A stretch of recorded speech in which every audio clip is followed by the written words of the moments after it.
We're live. Awesome. All right, we're live, I think. Oh, is present. Awesome. So welcome, everyone. This is the second talk in the Elevate speaker series. I am Nicole Miracle, and we have Emily Astis Black, we have Emily Stevens, and we have Elona Jade Arrington here. And today we're talking about making the jump from open waves to age group and to elite. It's a topic that I've gotten a lot of questions about, and I think it's one that for a lot of women especially, there's a lot of hesitation to make the move up to the higher disciplines, and lots of questions, lots of fear around that. So we intend to answer some questions. We intend to kind of lay out what it means to move up in those ranks, what it takes, and we'll field questions at the end. So before we start, I also am going to just give you a brief description of Elevate. So the reason that we're doing the speaker series, it's all surrounding the launch of Elevate, which is a women's community group. And the purpose of Elevate is to bring in more women to obstacle course racing and to provide resources for women to reach their goals in racing. So if you want to check that out, that will be linked in this YouTube video. We hope that you join and you participate and you come to more talks. So let's get started. So first of all, I want to hear all of your stories, how you started racing, in what arena you did, and what your background was like before racing. So I think we should start with the birthday girl, Emily Stevens. Hey guys, I'm Emily Stevens. I started racing in 2015, and it was actually somebody I was dating at the time. He was like, "Hey, I think you'd be really good at this. You should give this a try." And I was like, "Oh, okay, I'll check it out." And so we went down to a race, and immediately I didn't sign up for it. I just went to go watch, and immediately I saw the elite women, and I was like, oh, I could never do that. But it inspired me because I wanted to do that real bad.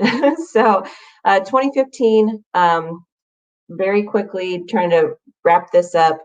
I started, the open heat 2016, or the end of 2015 was my first elite race, and I never went back.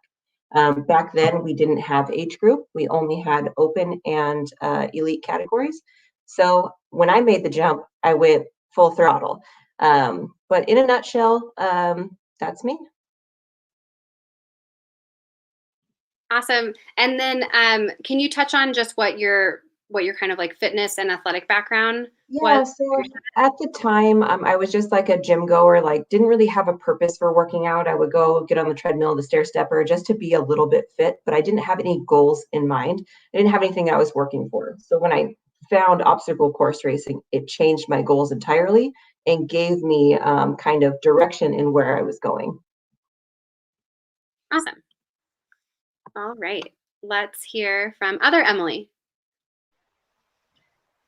Hello, my name is Emily Astis Black. So I guess my background in OCR started back in 2013. I did my first ever open race, similar to Emily's, or I wasn't prepared for it at all, just jumped in, had a lot of fun, and didn't actually do another. So that was in Malibu in California, where I used to live.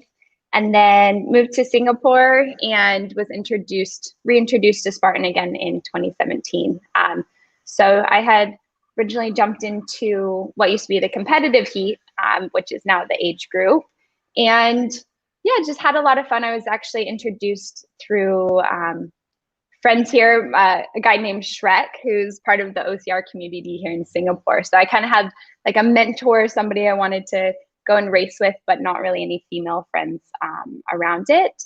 And did age group for 2017 until 2019, where I did my first elite race at the end of 2019, which was an ultra in Borneo, which was super cool and such a great experience. But yeah, my background in fitness is just like Emily's as well, super general gym goer, but with different intentions, right? So working out at the gym used to just be like, how skinny can I be? And I think Spartan has really helped to open up actually how strong can I be as a female. So I think that was the cool bit about switching over into Spartan. So yeah, elites, I've only gotten to do 2 elite races, to be honest. So I actually consider myself more of an age grouper at this point, because 2020, we haven't had any more races in Asia yet. Yeah.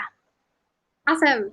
I love how you kind of already touched on this like really important reason for switching. Like, you know, your reason and kind of what you got out of it was shifting what your goals were and kind of like to a healthier mindset.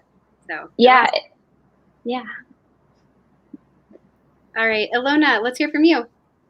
Hi. So my background is not at all in athletics. My background's in dance. So I went to a performing arts school from the age of 11. I pretty much stopped doing sports then. So I did my first Spartan race in the UK back in 2015.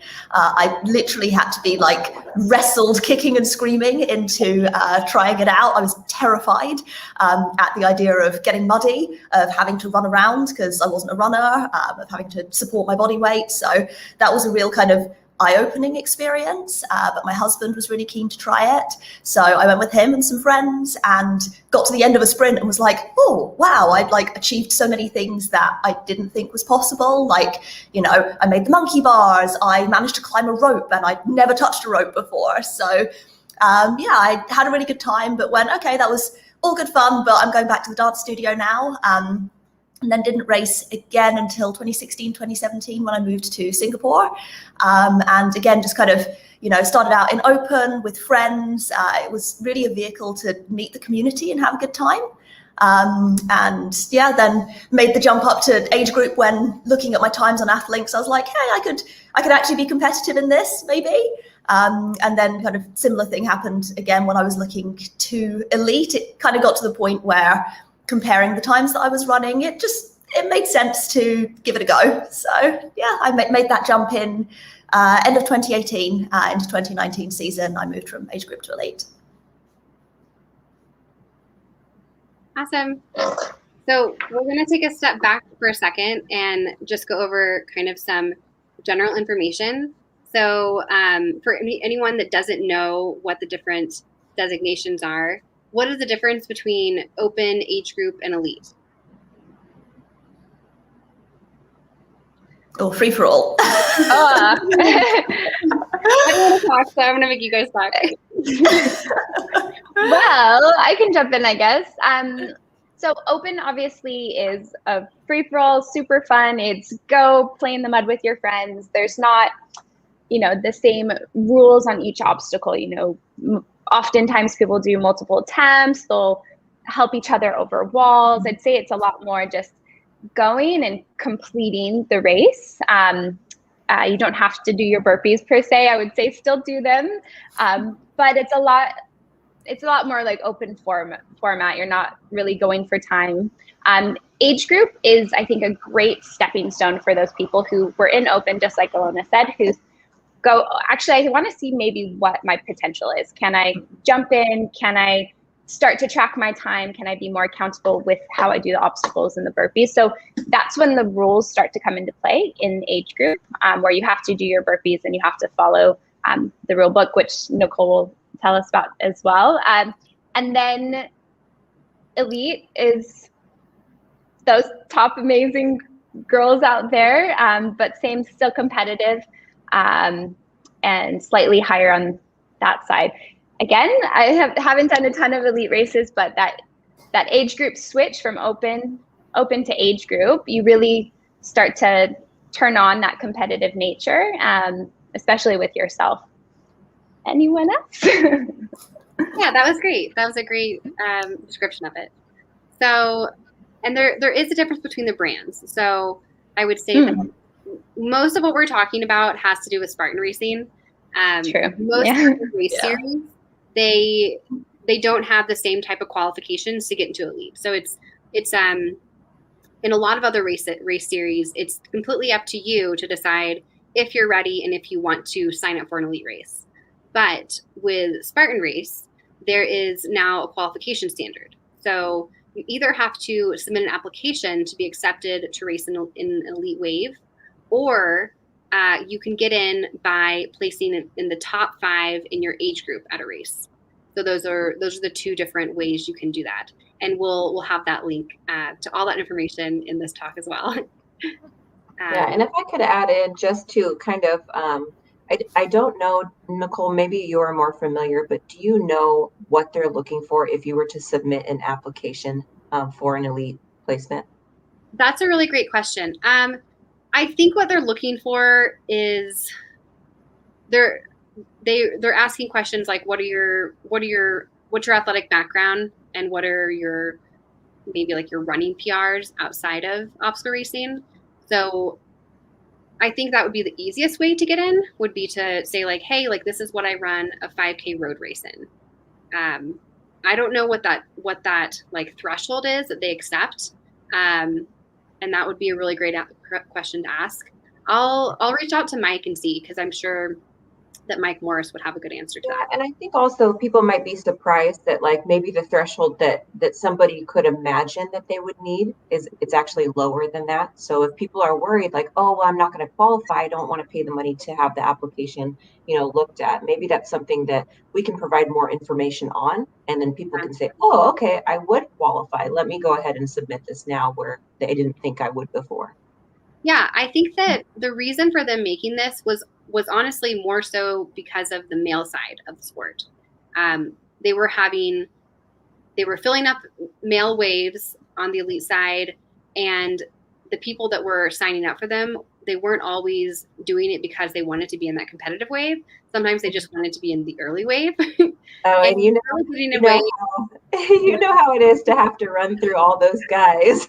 Yeah, and that's like the thing, that it was getting frustrating for the top female elite racers, because we would have to pass literally 1 to 200 racers. And so like my race was a very different race than say the top male racers experienced, because they didn't have to pass anyone. So it was partly because the women requested that Spartan, put something into place so that we didn't have to pass as many people. So that was great that Spartan listened. I think that was a really good effect. And I guess in a way, it does hinder more women getting into the elite side. But I think, doing something like this talk will hopefully clear things up a little bit. And like you said, people probably think the barrier to entry is higher than it is. Absolutely.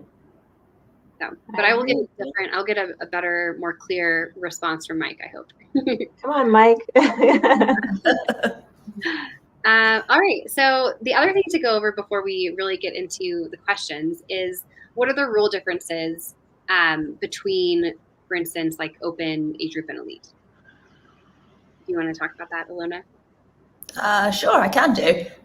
So I think, as Emily mentioned earlier, with the open races, obviously there's still the rules. The rules are primarily there for safety, but people stick to them a little bit less. You can be a little bit more flexible. I remember with my first race, I fell off the Z wall. It was super muddy. There was like, foot thick mud that was there, and I got off and literally just slipped straight off, and the volunteer said to me, he's like, oh, you got to do your burpees, and I was like, yeah, sure, that's no problem, start doing them. He was like, tell you what, if you go over there, really get yourself in that muddy puddle, I'll let you get away with 10, not 30. He was like, but you've got to put your face in it.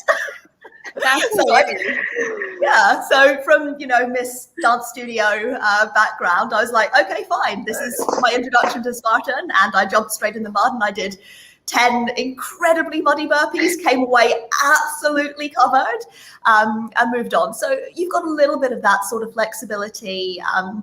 You can help your friends out and that sort of thing. Once you move up, at least in the Spartan world, I would say, to age group and elite, there isn't a rule difference. Age group is very much for you to see how you would fare running with the exact same rules as the elite wave, just I guess without that extra competitive edge of going for prize money and really pushing for those top spots, but to see how you're faring against your peers, people of your same age, and how you would get on if you were to stick to all of those same rules. But other than that, I don't think there's any concessions in terms of what you are or aren't allowed to do between the two categories? Yeah, I would say that there's more accountability with age group in terms of moving from open. And you'll definitely see people in the open waves helping each other, even like holding people getting across Olympus or the rigs, which I don't think that's allowed, but for safety reasons. But it doesn't really matter for like rule reasons, I guess. So yeah, and we'll link. So there is an entire rule book when it comes to Spartan racing. The other race brands like Savage, with them having new obstacles more often, I think that they typically post their rules in a different way. But for Spartan, they post them at the beginning of the year and then hope to not have to change those rules, although things come up, as we saw in 2018, where VJ in a previous race had run up the truss in the middle of the A-frame cargo, and there wasn't a rule in place at the time that forbid that from happening. But Robert Goebel saw that and he was like, "Oh, we got to make an adjustment," and so it was made, and then it was made right before Woodsy touched the truss, infamously going up at the Jacksonville U.S. National Series race. So you will see real changes, especially when there's new obstacles coming out. Absolutely. So Nicole, do you want to talk about different race? What do you want to call them? Different race categories, not categories, but like Brands? a Savage race too. Yeah, different race brands. So talking about like bands over burpees. Yes, that's a great point to make. Yes. So for people that are new getting into the sport, there are two very different race types. One is obstacle completion, and one is you have a penalty. So Spartan is very famous for burpees, and that is typically the penalty for failing an obstacle is 30 burpees, which is pretty massive. It's massive in how exhausting it is. It's pretty massive in the time it takes to do that. It takes me about like 1.5 to 2 minutes, I think. And so even Spartan is kind of moving away from that. You'll see all of the spear throw penalties in the U.S. National Series are now penalty running loops instead, which they're supposed to take about a minute to run. And so because spear throw is such a high failure obstacle, they're trying to make an adjustment to make the race a little bit more competitive and to keep people in the running if they do miss their spear. But in general, you'll see a burpee penalty at Spartan, and then at things like Savage Race, OCR, WC, you'll see mandatory obstacle completion being the rule, which means that you can fail an obstacle and then you can jump right back on, but you're not allowed to move forward in a competitive way unless you actually complete that obstacle. So you'll see people that stick at a rig for sometimes hours. And it's always like, wow, it's like super impressive to see people do that and just like stick it out there, especially when like the weather's really nasty. Oh yeah. Like London OCR World Championships in 2018. I had a friend who 100 obstacles, and she was at the 99th obstacle and stayed there for like, I think it was like 45 minutes after she's already raced for like 3 hours. And she was in the top 10 because nobody else could complete all of these 100 obstacles. So it was like a devastating moment. And then when she got it, it was like the most proud. And Shannon Woodard, by the way, it was pretty awesome to watch her to complete that after trying so hard for so long. So definitely obstacle is a whole nother ball game. Yeah. And I think or maybe this is a good question to ask you all. Do you think that when races have mandatory obstacle completion structures, is that even harder for people to get into the elite wave? Like, do people have more fear over not being able to finish the race in that sense? I'll take that one. Yeah, like for me personally, I know that my obstacle game is not super strong. You know what I mean? Like I'm more of a heavy lifter. That's where I make up my time on obstacles is when it gets heavy. So for me personally, I know that I would struggle with the Savage race, and I really want to do a Savage race. I just haven't got there yet. But for me, I know that I would, there's no chance at a podium for me because I know that I definitely will get stuck somewhere along the way. But that's up to me to set a new goal to say, hey, I need to work on this grip strength. I need to get these climbing arms stronger before I can go to a Savage race and expect a good placement. You know what I mean? So, and I think that's a good point to make. The expectations need to be different when you're mm-hmm. going into an obstacle mandatory completion race for everyone. There's even races in which you'll see someone who's one of the very top racers on the Spartan side that can't get through an OCR WC race because it's a different game, and especially when there's wet conditions, the difficulty of the obstacles goes up tremendously.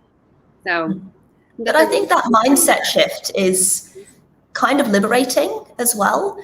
I mean, talking from personal experience, there's a race, actually the first race that I did when I moved from open to age group wasn't a Spartan. It was called the First Asian OCR Championship.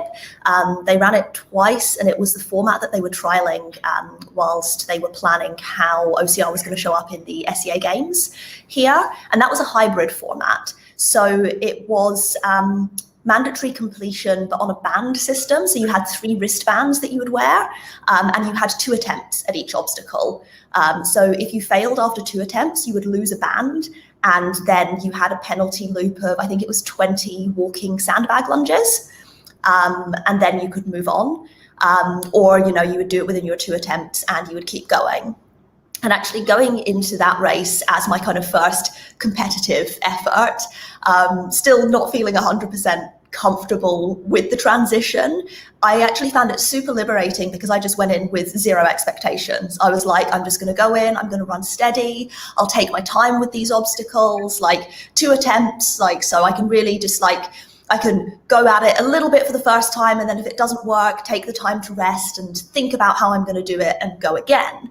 And so I kind of made my way through just at a steady pace throughout the race without putting that pressure on myself of, I've got to now go in and hit this hard and be super competitive because, this is my first opportunity to show that I have potential in this sport. And actually, because I just was very chilled about the experience, ended up hitting the podium and was like, oh, this was a pleasant surprise, made it through the course, made it through the obstacles in my own time. And it was a fantastic experience.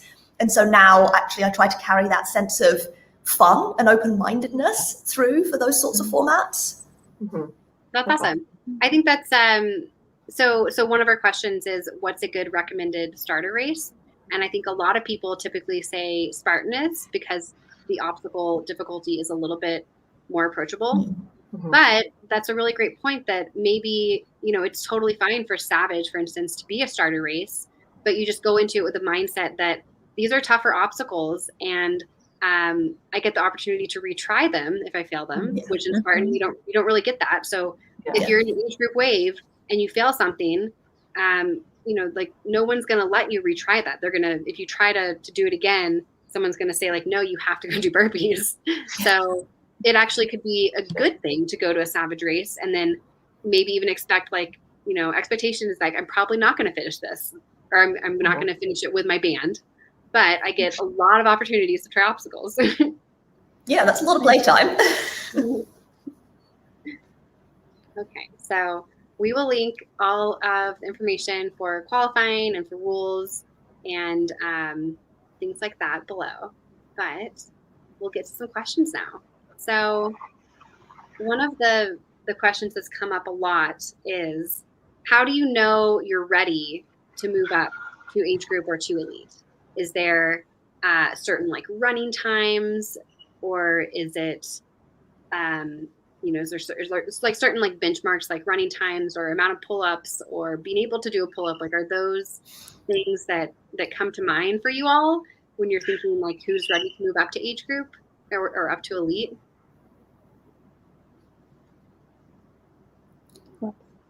I guess I can jump in.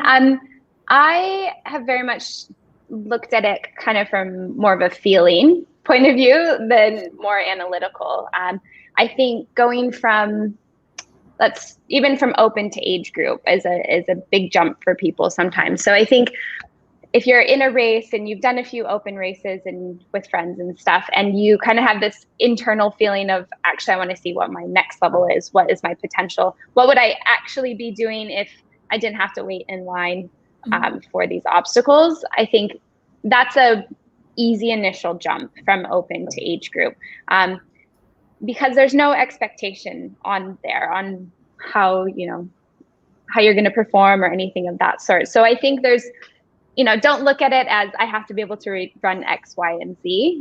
Obviously, you want to have some baseline. You want to be able to probably run the distance, and you've tried the obstacles a few times. It's feeling easier for you, so then you can jump in and actually be a little bit more competitive with it. But I think also, yeah, it's more of a feeling of questioning, do I move to the next level? So for me, from age group to elite, it was really this feeling of, I think I'm ready. I want to see what my potential is. I never looked at necessarily like, oh, I guess we do. We look at, I can run X, Y, and Z, but it was more of the completion of my previous races to know that I was ready for the next level, that I was hitting the podium in age group and being competitive within that field, knowing that now I wanted to see how I stacked up with where the elite women were at. So I'd say I know it's kind of a bit cheesy and everyone can talk more analytical, but kind of like if it's in your heart or you feel like you're ready to make the jump, just try it, because there's nothing wrong with going into age group and then, see where you end up.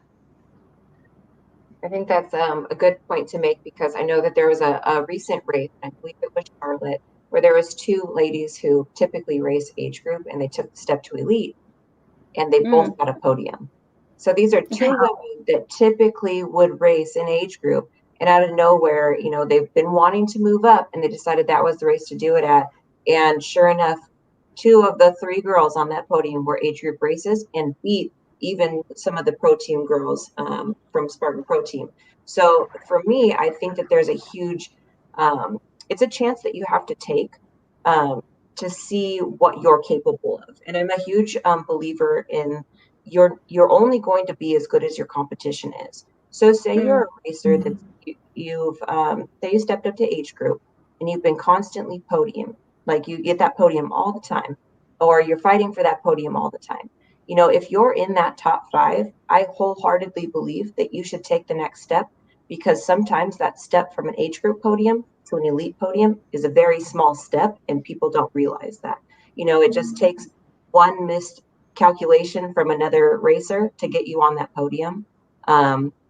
So I think that the other part of this conversation is not necessarily saying, when am I ready to go up to move up? It's more of what's holding people back from moving up as well.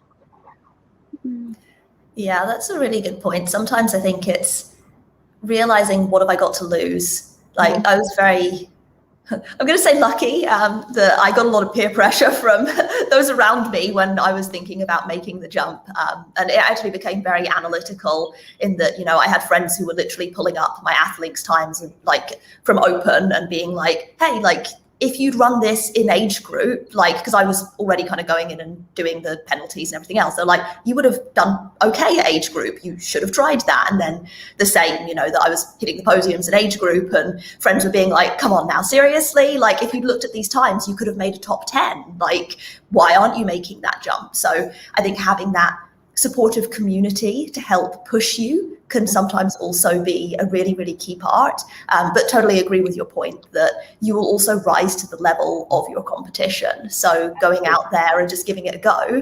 And what's the worst that could happen if you fail? Like, if you're not doing this as your full-time job, as your means to, having a living, like, it's a learning experience. Like, you win and you learn, right? Awesome. So what do you think some of the things are that are keeping people from making that jump? Like one thing that comes to mind is not being able to complete all the obstacles. I've heard that over and over again. Like, oh, well, I really want to be able to complete every single obstacle before I move up to elite or move up to age group.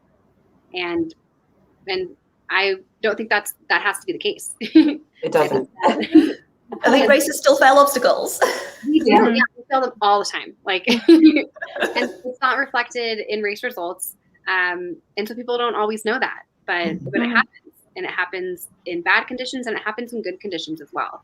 So I think that the ability to complete all the obstacles when it comes to at least Spartan racing, they have the design so that you don't have to complete them all. So even if there is, Olympus, if you just can't get that obstacle, it's still worth racing and then trying it. And maybe you have to do 30 burpees, but you can do it and keep going. And I think a lot of that is the mentality too. So when I was doing really good in racing and say like the end of 2017, and I was like getting up there, but not quite close enough. Like I was top 5, but I was never hitting that podium. I feel like I would get really down on myself if I did fail an obstacle, and I'd give up on myself during the race. And so what happens when you do that is that then you're defeated and you don't push through the rest of the race as you would if you would have completed that obstacle.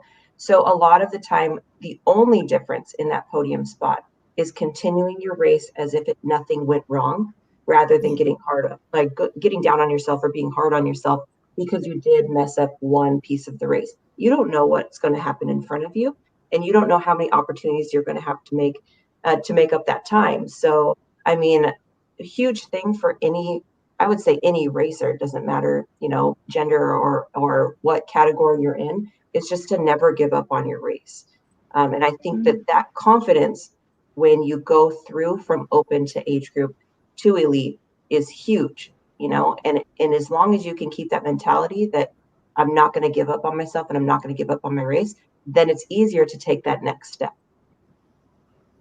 That's so true. Like, especially I think with OCR, the margin for failure, the margin for error, and the margin for changing in places is actually quite large. So the race really isn't over until it's over. But ultimately, if you're going out and you're running your own best race, that's still a win in a lot of ways. But, you might fail your spear, someone else might fail the monkey bars, or, they might have a freak, incident where they're not performing in the same way that they usually do. So totally agree. Like, it's just about pushing until the end and trying not to get in your own head about obstacle failure. So besides that, what are other things that come to mind that would keep somebody from moving up? Yeah, I think definitely this competition monster that we have, or competitive comparison monster towards other people. Strava is right in our faces all the time, and some people might look at people's running times or how others are training as a fear, like, oh, I don't run as fast as somebody else. But what we've all just discussed is actually there's strength-based obstacles, there's, the actual rigs, and then running is obviously a huge aspect of it as well. But I think being scared to not complete at any of those areas maybe is why people aren't stepping up. Yeah, I think another thing that I see a lot in the US scene is that a lot of us have been racing together for years, and we're very close, very good friends. And so if somebody goes to step up and say they don't know Nicole, they don't know Nicole is the nicest person that you'll ever meet, and they look at her and say, oh, well, she's the world champion. Like, I don't want to be awkward and say hi. Like there's a lot of like that. It's really a community thing, but I feel like a lot of people feel like they don't belong because the majority of us have been racing together for many years, and we love each other and we give hugs and all of that. So I've made it a point over the last couple of years to say hi to people that I don't know that I see at that start line, because when we changed from just the open and elite format, we created another gap where people are afraid to not race with their friends that they've made an age group anymore because they don't know the girls that race in elite. So every time, these heats get smaller and smaller. Like, say I've raced a couple elite races with 8 people, and I'm like, where is everybody? So with that smaller amount of people, I want to make sure that everyone feels welcome. So people know me, like I walk up to a race and I'm like, oh, hey, what's your name? I haven't seen you before. Like, come stand up here at the start line with me. Don't stand back there, girl. You're racing. Let's go. That's really big for me. I want other people to feel the confidence that I feel when I step up to that starting line, even if I'm not going to have a great race. It doesn't matter, because that's something like the starting line does something to my soul. It makes me happy, and I want somebody else to stand up there and feel that same like pride and joy that I feel. So Hopefully people will understand that we're not mean, crazy, competitive monsters. You know, we want everybody to go out there and crush it, and we're proud of each other. That's actually the exact thing that helped me jump from age group to elite, was having the girls reach down almost like a welcoming hand and pull me up into it, because I had that same feeling of, you know, oh, maybe I'm not good enough to be where they're at, or those kind of things, or oh, they've been racing for so long, or maybe it seems a bit cliquey. But actually it was because a few of the elite females reached out and said, hey, we want you here with us, come here. I think having people like you, Emily, encourage others to join up in the field, I think that's going to be one of the biggest things to help people make the shift. Yeah, so I'm glad you do that. Yeah, and I think that goes both ways as well. Like, I definitely remember being terrified of the girls who were in the elite field and being like, oh, you know, they're all really good friends, they've all got all of these years of experience, and actually knowing that it was okay for me to just go up and be like, hi, I'm new and I'm going to join you, and that they were really welcoming, and also, you know, paying it forward now and being, you know, talking to people who are in age group and being like, hey, come join us, like, it's okay, let's race together, and it's all good fun at the end of the day. I think actually from both sides, feeling more comfortable to have those conversations and realize that it's just a community. Sure. Totally. You know, another thing is that, you know, I feel like the OCR community is very different than other, you know, types of sporting events. So track and field, you know, any kind of running community is going to be different. And I've heard from a lot of people who have had those other experiences that those communities aren't as welcome in an elite format. OCR, I feel like, is the most welcoming of all of the sports that I've ever, you know, even been remotely close to. So I think that that's something as well that people, if we could get women to understand that we're all here to do the same thing and we're all here to work hard, that, you know, it's more of a welcome community than most other formats. So I'm going to pull this comment in here because I want to touch on it.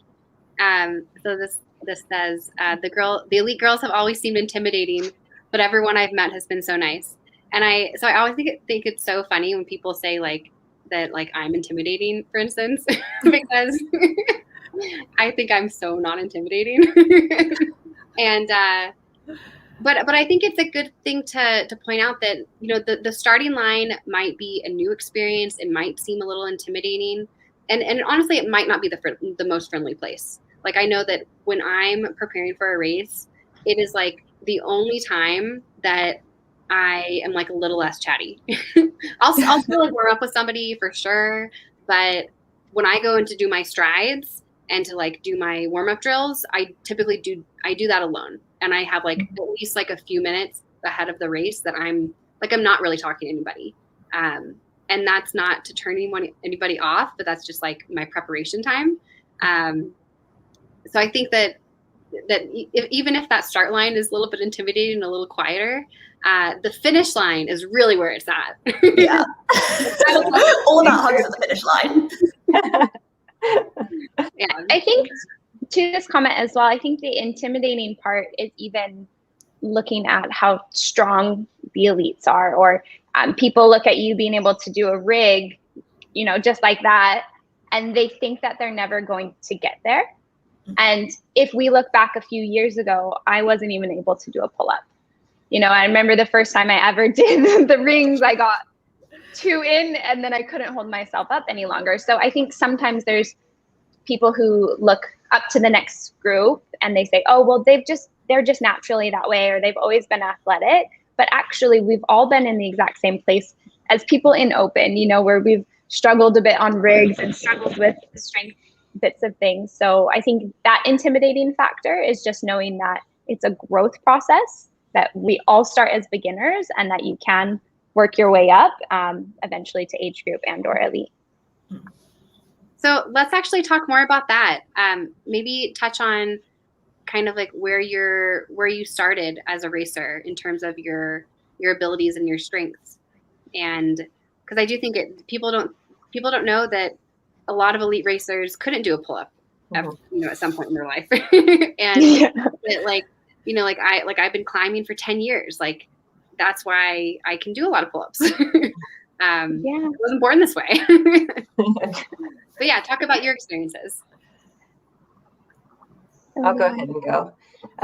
So I started racing in 2015. That first race that I did burpees on every single upper strength obstacle that there was. You know, I'm built kind of bigger. You know, I'm not a huge person or anything, but I'm built a little bit bigger, so I can carry weight. So the sandbag and the bucket carry were always easy for me. The Herc hoist is easy, but guess what? I could not get across the monkey bars. I could not climb a rope. I couldn't do any of that. So I think when I did that first open race, it opened my eyes to say, okay, I know what I need to do to improve, to get better at this. So here's where I need to start. So every day when I went to the gym, I did a whole pull-up routine, you know, and I'd made my my first, 15, 20 minutes after I ran all about upper body strength, because that's what I knew I needed to build. So I remember the first time I ever did a single pull-up unassisted. And I felt like, oh yeah, I'm going the right direction now. So for my next race, I know what I'm going to have to do to get better. So like you guys said, I am totally a person who could never do a pull-up prior to racing. So that age group category really opened my eyes to see what direction I needed to go as far as my workouts and my training, so that I could get better and move up, the funny part is I didn't even have a goal to move to elite. It just kind of happened that way because I realized that I wanted to see how I could do. And it's not even that I thought I could be that great. I just thought that I could be better every day, knowing that I had a good direction for where my training was going. I love that. I love that you kind of used some of your first races almost as an experimentation platform to see how your training was going and how you could tweak it. And Yep. I think that's also definitely something that people don't consider. I mean, personally, my first race, I mean, I was coming from the dance studio, I was cheerleading, I had no upper body strength. I had to learn how to dead hang. And so that was what I used to do. I'd go down to my local park and I would just learn to hang 2 arms, and yes, I made it to 30 seconds. Progress. So, pull-ups at the time, that wasn't even really a consideration until I was trying to be more competitive in age group. And then, you start with all of the progressions with the bands and everything else. But running was also new for me as well. I was used to working out by being in a dance studio. That was my cardio. Occasionally I'd go down and, run along the river, 3 miles, 5K with a friend once every week, 2 weeks. And that was a long, hard effort at the time. So even just learning how to be a runner, and how to structure a training week, that involved time in the gym for someone who never really stepped foot in a gym. And I was terrified of going to the area with all of the barbells, because, you'd see people throwing these huge weights overhead, and that totally terrified me. And so actually just taking those baby steps and being okay, I'm going to get comfortable learning something new. And for a while, I'm going to be really bad at it. And that's okay, because every day I'm getting stronger and faster. And every race I'm seeing improvements. And actually, even now, learning something new about myself, conquering an obstacle for the first time or faster, those little wins is what keeps me still motivated in the sport.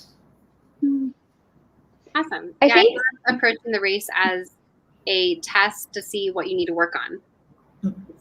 It's more about kind of being curious about what are your abilities and what you can improve in, and as opposed to do I belong here, or am I good enough? It's just how can I be better? And I think too, we put so much emphasis on I think people think you have to be able to do a bunch of pull-ups. Obviously grip strength is a big aspect, but I think just practicing and learning technique on something. So even a rope climb, for example, we look at rope climbing, oh my gosh, well, I don't have the upper body strength to pull myself up. But actually, once you learn the technique and you can use your feet as well and use your strengths to help you out. So if you have strong legs, actually it's going to help you get up that rope climb as well. So I think just not being scared to try and not being scared to fail either. We've all failed multiple times to then be able to get to the point where we can do a rope climb. Yeah, like technique can be a huge part of things. Like your body weight and the way that you move yourself in space actually can be incredibly underestimated. Like you don't need to be able to do a pull-up to hang off of a rig necessarily. You can just take it really slow and steady and learn the techniques to move across without ever having gone to the gym and, you know, done 10, 20 pull-ups, however it might be. So yeah, technique and just being okay to play. There's a phenomenon in climbing that happens where you see, you'll see a couple people get into climbing. You see like a guy and a girl, for instance, and the guy typically will do better at first, but the girl, if like, being like smaller, maybe not quite as like naturally strong to begin with, develops into a much better climber quicker because you're forced to be creative and you're forced to actually learn how to move your body and use your momentum and not rely on your reach. And I think it's something that it can definitely happen in obstacle racing as well. And you see super strong dudes all the time who are not able to traverse a rig as fast as like somebody who maybe not as strong, but they can just use their momentum better and they have better technique. So yeah. I think Nicole, you've posted before about this, some brilliant pictures of you on the rigs where you show just how much you use like your hips and your swing as you're going across monkey bars. And I think that's great. And that's something that a lot of people wouldn't consider actually, is that momentum can be a huge part of the technique that you can learn without needing to build a huge amount of strength. Totally. Yeah. I think people, dead hanging can be beneficial, but I think moving on a bar or moving on monkey bars is a much better way to train in some regards, because again, like having better body awareness will get you so much farther than being able to go from doing 5 pull-ups to 10 pull-ups unbroken, for instance. Like I would take the person that can only do 5 or less and just has better body awareness. I think that person will get farther in an obstacle race. So yeah, there's definitely skills to learn. So what about somebody who says, I'm afraid of coming last in a race? What would you say to them? Oh man. Like the fear of embarrassment, the fear of, being last of us. At some point somebody has to be last, but I feel like, even if say you're going from age group and you're moving to elite and you're afraid you're going to come in last there. At that point, I feel like just simply taking the step up should be a bigger jump for somebody's self-confidence than to stay in age group because they think that they might be last. So I think that's more of an internal decision that somebody has to make, to say, hey, I could come in last or I could come in first, and that's just a risk I'm going to have to take. Yep. Yeah, I agree. And I think it's good to remember that everyone has doubts like that, and everyone feels more self-aware than people actually are. People don't actually judge people that harshly. Like I don't see the last person come across and I'm like, oh, they're terrible. Like that doesn't happen. Yeah. I'm more happy that they started. Than finishing last. I'm just proud of them for actually taking the opportunity to do something that's harder. And I think that, especially for women, it's very hard for people to mentally do that. It's a huge risk. You have social media is huge. Everybody cares. But at the same time, nobody cares. If you have a bad race, somebody's going to get last. It's okay. Nobody's going to hold it against you. Nobody will probably even remember. So yeah, nobody's going to remember. Right. Other than you, and you'll learn from it. So exactly. I think also recognizing that you're doing more than anyone else out there sitting on their couch. Like you got out and you did it. You tried something new. And I think oftentimes the people who are doing these longer races and maybe towards the end, they're actually working a lot harder than any of the top competitors. If in a beast, for example, some people are out there 4, 5, 6 hours just trying to complete it. So using the complete as your goal, so complete, not compete, I also think can help with that mindset of maybe your goal isn't to podium, but it is just to finish a beast or finish a a longer race that you never thought was possible. I mean, Absolutely. I have an example too. Like, I know at Jacksonville in 2019, I have a picture that I actually used for my profile picture here. And I love that picture so much because I was dead last at that time in the elite heat. And it's because I made a very stupid mistake at the very beginning of the race and I fell off the monkey bars. And it was just a little dewy and I slipped off the last bar before I hit the bell. And I was so frustrated with myself when I did those burpees that was a time that I had completely given up on my race. But as I was carrying that sandbag, I was like, screw that. I'm not coming in last. I'm going to make up all of this time. So like you said about, learning and having that opportunity to have a lesson be taught to you at a race, that was definitely a lesson for me. And I knew in that moment how weak I felt. And looking back on that picture, it's a reflection of how strong I needed to be to continue and not just say, I quit or something stupid like that. And I did not come in last. It's really interesting that you say that, because actually one of my favorite races from the 2019 season was also the worst race that I had that year. And it was the same thing. I made a stupid mistake right at the beginning. I went out way too hard and just came off the twister, just wasn't thinking clearly, just didn't approach it in the right mindset. And literally, I think it was like the first rung, just kind of threw myself at it and just went, whoop, slipped straight off. And it was right at the beginning of the race. It was a very hilly course, and Singapore is flat and at sea level. So running on hills is more of a challenge for people who come from here because we just don't really have the opportunity to train on that specific terrain. And same thing, doing the burpees, I was like, I can't believe I did that. Like, I don't fail twister, like what's wrong with me? And I went from first place to, I think it's 10th or 11th. I was literally counting people as they were going past me. And I was like, and now I'm at the worst position for something that is, not my strength. And had to make the choice in that moment to be like, well, why am I here?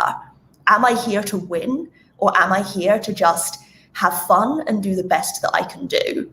And so completely switched my mindset and just went, okay, my target is the next girl in front of me. And probably ran the best I've ever run over hilly terrain because I just went, okay, I'm going to catch that person. Okay, I'm going to catch the next person. Okay, I don't have time to stop or think. I just have to keep pushing. And I pushed myself so much further than I ever have in a race, and learned so much about my mental resilience. I managed to make it, I think I placed like 4th or 5th that race, which I was incredibly disappointed with, but actually was so proud that I had worked my way back up the field and hadn't given up. And so knowing why I was there actually became a really important part of that. Like having that moment of being like, am I here to win or am I just here for the experience? Because if it's just about the experience, it's not about like, I must be in first place, then let's just get to enjoying the experience. Yeah, I think having goals that are different than just certain placements and comparison goals essentially is really beneficial for that, especially for somebody looking to move up to a new level of competition. I think that just like having a goal of running a certain pace that you like think that you can stick to, or having a goal of completing all the obstacles, or something like that is a little bit more. It's like set yourself up to one, have a good race because if you're wrapped up in like how you're doing against other people, then you can have something happen where, you fail something, you get discouraged. Now this goal is gone from you and you can kind of like lose your fire in the race. And I have a story like that. I when I started racing, I was already like a trained runner, a trained climber. And so I didn't find any of like the grip stuff that challenging, but I wasn't very good at lifting things. And so I literally went from going into the sandbag tied for first place to dead last because I couldn't figure out how to pick up 2 40-pound sandbags. It just like didn't make any sense to me. And I thought I wasn't going to be be able to proceed in the race. I thought I was like going to be totally done there, but I finally got through it. And at that point I was in last place. So, so it happens to everyone. Yeah, we've all been last at some point. Really hard. Yes. Yeah. It's also why it's really hard to tell people, oh, this is like the time you should be able to run, or this is, these are the type of exercises you should be able to do if you want to do age group or elite, because you could have a super fast 5K runner that comes in and, even if they can do pull-ups, even if they, are seemingly seem super fit, you can still fall off things just because you haven't seen the obstacles before. The weather can change things. You can just have bad luck. Like it happens to everyone. So that's why it's really hard to nail down like these specific benchmarks that people, can like look towards. And I think also the more you get to practice racing, the better it gets, right? So I think sometimes they look at maybe Nicole and they're like, oh wow, she does all that. They've done a lot of races compared to somebody maybe coming in for the first time. So I think knowing that it does get easier over time, it does get easier with practice, and Nicole can do the sandbags now, probably no issue, right? Because use that and use it as a learning lesson of, okay, what do I go and practice on now so that my next race, I'm going to be a little bit better at the strength obstacles. And you just can continue to build on that. So I think it's just a matter of reps. Just keep getting out there and keep exposing yourself, even though that fear of failure is scary. The more you fail, the more you're going to learn in the process as well. Totally. I love that. Is there something that you wish you knew before your first elite race, for instance? The question is age group or elite, but we'll say your first competitive race. Yeah. Is there something that you wish you had known? I would say that, the thing that I wish that I would have known back then is that you don't have to be a trained athlete in order to start, at a higher level. Personally, I played soccer until I was in 8th grade and didn't do any sport after that until I found Spartan Race. So Spartan Race was my initiation into a competitive sport. So a lot of people think that, oh, well, that person ran track in college, this person was this person was that. It doesn't matter. As long as you are dedicated to your goals and dedicated to the sport that you choose, you are going to be whatever you are going to, you're going to get out what you put in, kind of thing. So sorry, that was hard for me to say, but for me personally, I didn't set an expectation for where I wanted to end up. When I got a Spartan Race Pro Team contract, I cried because I never thought in a million years that that would be something that I could say, right? And it doesn't mean that I'm top of the top, I'm pretty much middle of the pack elite person. I have some good races and I have some terrible ones, but at the same time, the only limits you will ever face are the ones that you put on yourself. And that's something that I wish I would have known back then, that I definitely know now. I love that. I think being scared to jump into it because you think you have to hit a milestone first. You think you have to do A, B before you can get to C. But actually what you've proved is jumping directly into elite, you can actually sit there and then continue to get better, but even in that top bit. I think I have a small little regrets that I didn't jump into elite sooner. I think it was my mindset that was holding me back, and I stayed in age group probably a little bit longer because here in Asia, it's a bit smaller of a field. So the elite field is even smaller. And I was just scared of that failure, but I wish I would have jumped in and just saw my potential earlier on because it will help you grow. I think the other big one I would have loved to know at the beginning was, everyone says it, but run your own race, right? It's focus on exactly what you can do, not what the person next to you is doing, because you're going to have different strengths, different weaknesses, and you can easily get caught up in, I think my first elite race, I totally got caught up in the rush of it, went out way too hot, tried to keep up with people that maybe I couldn't at the time. So just focus on what you can do and stick to kind of your race plan versus veering off. You obviously still probably want to be competitive and keep them in your sight, but don't let other people push you beyond maybe what you're capable of at that moment as well. But in the flip side, sorry. I think the competitive aspect of racing and why I wanted to jump into elite was there's sometimes where if you don't have the person next to you, you don't actually push yourself super hard. Like now running races are time trial format. It's really hard to see what your full potential is at when you don't have somebody running right next to you. So I guess run your own race, but also like see what your potential is at the same time and push yourself. Yeah, I think in order to give maybe like some specific advice, I would say don't go out too fast would be like the number one thing. If this is your first competitive race, that's the biggest mistake you can make is going out too fast, which is really hard.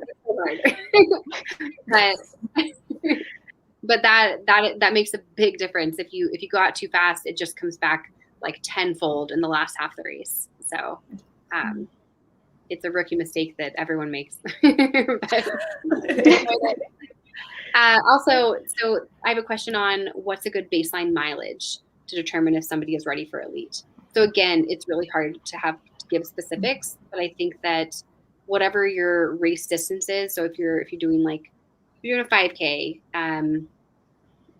basic like training principles show that you should be able to do a long run of, I would say, like 10 miles would be good. Something like 10 to 12 if you're racing for a 5K, and then be able to do that amount of effort in a workout, like that amount of like time effort.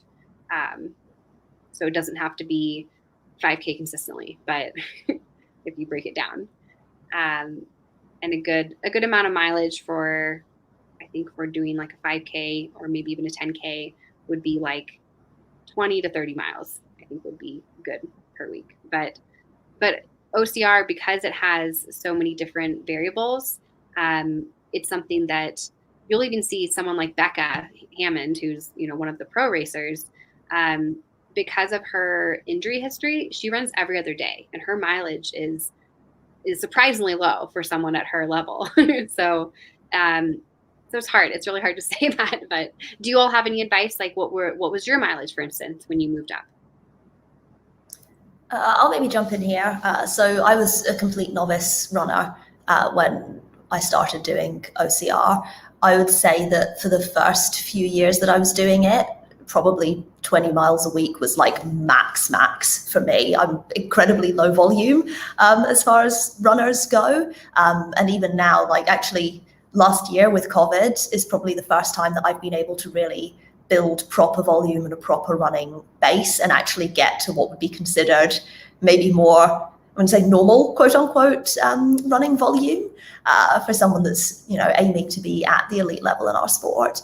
But I think to an extent, you have to listen to your own body. Like when I jumped right in, I went from someone who had done, a 5K like charity run and, a couple of poodles along the river with some friends, like sporadically, to then being like, oh, okay, now I need to run. So I'm going to go out 3 times a week, 4 times a week, 5 times a week. And all that I did was continually injured myself. So I kind of learned the hard way that you have to build the volume slowly. You have to learn what works for you and what works for your body, and not necessarily feel the rush to hit a certain amount of volume because, like such and such a person said that they run 40 miles or they run 60 miles a week or whatever that might be, because that just might not work for you and your body. Like I find for me that actually running slightly less volume and spending a little bit more time on strength and conditioning is what my body responds best to. But I have friends that I train with that will spend way more time lifting heavy in the gym and get similar results. I have friends who will run double the volume that I'm doing and get similar results. So I think it's also finding what makes your body feel good and strong and happy rather than focusing on a specific number because someone said that's what you should be running. Exactly. Yeah, Yeah, I think in general, sticking to running training principles is still great. So when it comes to OCR, you still have to run 5K. It's still 5K of distance running. So or 10K if you're doing like a super whatever. So so really, like it's very easy to find training plans out there. And getting a coach is a great plan. so that you, again, like you don't end up injured all the time because of outside pressure to run more miles or to progress more quickly than you really should. So that'll help as well. But it also depends on what your goals are, right? So we, those 5, 10, 21, and 50K in Spartan. So I think like picking which type of race that you want to do, and then you can focus on specializing for that and or building throughout the year, maybe based off of the race schedule. So I think that will also help determine like what your aims are for those different times, because not everyone's going to go jump into an ultra without having some base fitness and some base running mileage to get up to those distances. So here's a question. Keeping your band style races, does it make sense to look at it like a climbing problem to try to figure it out, take a like if so I would say that yes. So if you're doing something like a savage race, for instance, I've seen like situations where people just want to jump right back on the rig and they want to try it again.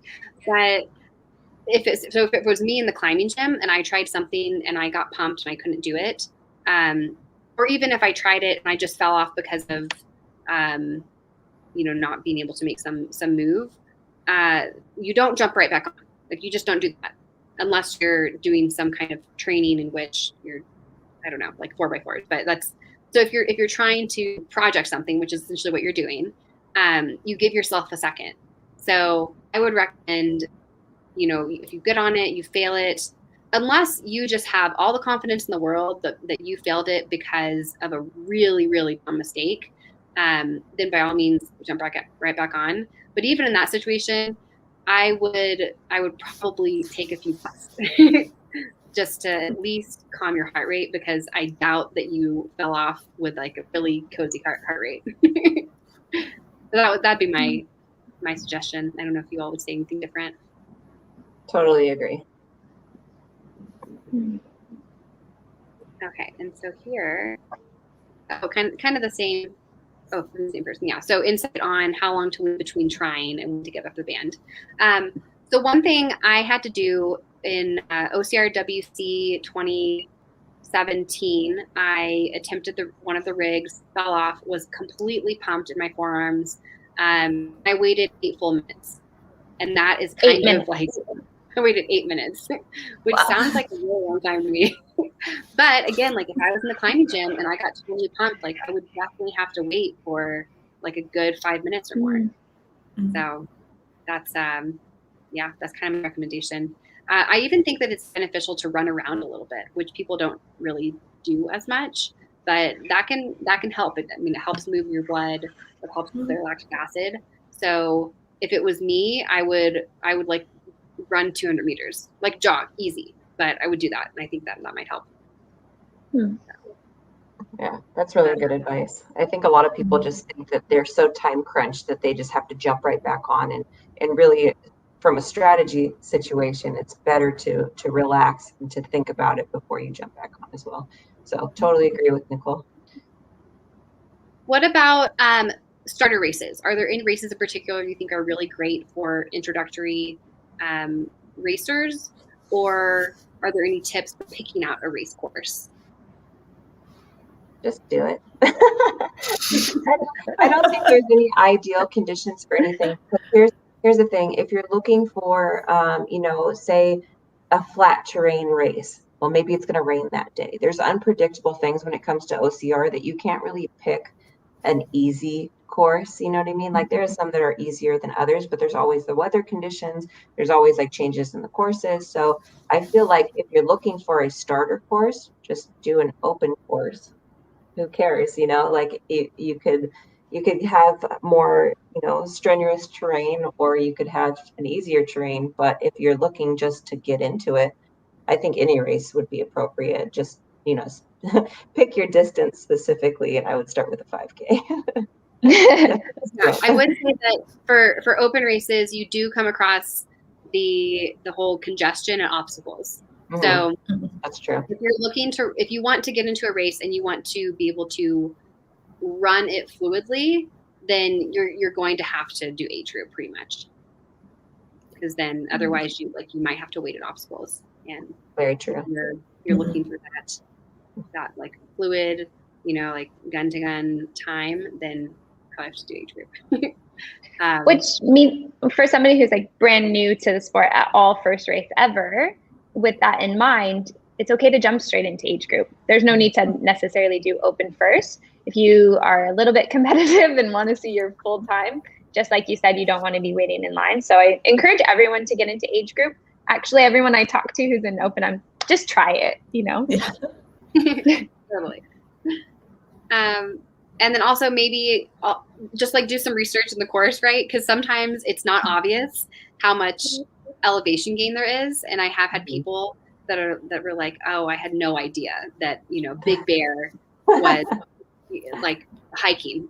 Because that's the reality. Some of the races, they're so steep that they actually involve a lot of hiking. So for somebody, especially coming from like a running background that's used to like racing and running on roads, that can be an incredible shock. Yeah. And the climate and weather, those kind of things. So coming prepared, if it's going to be potentially cold, or here in Asia, it's always hot. So making sure that it's going to be a hot course, and coming prepared for whatever your starter race might be.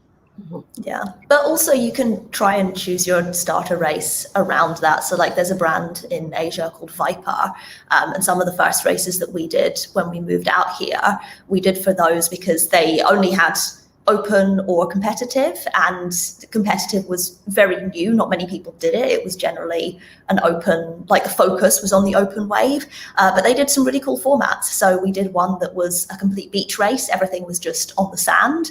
And so the obstacles and the way they built them was, more catering towards that. They did one that was like a night urban race. And we went through all, they'd like closed a bunch of roads. We went through different tunnels and like old road lines, train lines, that sort of thing. So you were kind of like popping in and out different places in the city, in Kuala Lumpur. And that was really cool. So actually then terrain became less of a factor. It was in the middle of the night, so we'd had terrible sleep, but we weren't in the blazing 35-degree sunshine, 80% humidity. So it was actually a really cool race to go and practice your grip strength without going there and knowing that you were going to have super sweaty palms the second that you hit things. So I think also the style of race, it doesn't necessarily have to be, a Spartan race or a traditional more mountain racing style course. Like go and pick like an urban challenge or something that's a bit different as well. Yeah, there's some really great races popping up that they're just like completely in the city, or they have a very different structure. I forget the name of it. It's like like Lions, I think. It's like they're basically designing a whole course that's grip focused. So it's kind of it's like very, very rig intensive, very like farmer carries, those types of things too. So yeah. Okay, so I posted in the comments here, but just want to also ask directly, are there any other questions that people have that are viewing right now? I think we reached all of them, but just want to make sure. And then is there anything else that you all would add?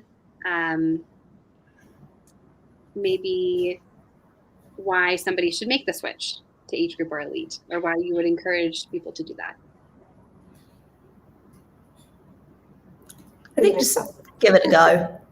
Yeah, I think we've all covered it. It's a great way to discover your own potential and to learn about yourself. So if you're thinking about it, just give it a go, because what have you got to lose?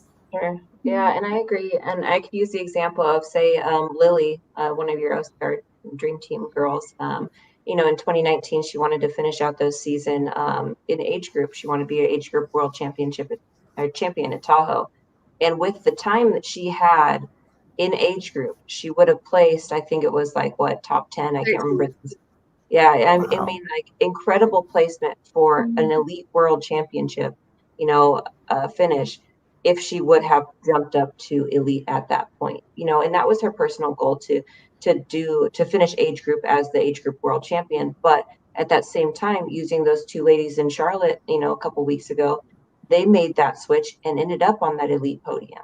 And that chance that they are taking makes the difference between, your own self-confidence and stepping up and saying, I know I belong here. You know what I mean? So I highly, highly, highly encourage people, if you have qualified for elite in the age group category for Spartan Race, please do it.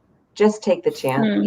If you hate it and you want to go back down to age group, do it. But if you love it and you thrive in that format, then there's no better thing that you could do for yourself and your self-confidence, and especially for your athletic career. If you want to go further, that's what you have to do. You have to take that step and take the chance. So I'll welcome you with open arms. So Lexi out there, know it. And it's important to note that all of these ladies here with me tonight are regional leaders on Elevate. So you can connect with them there, especially if they're in your region. We'll be doing monthly calls to help anybody get into the sport and to stay connected and to get better.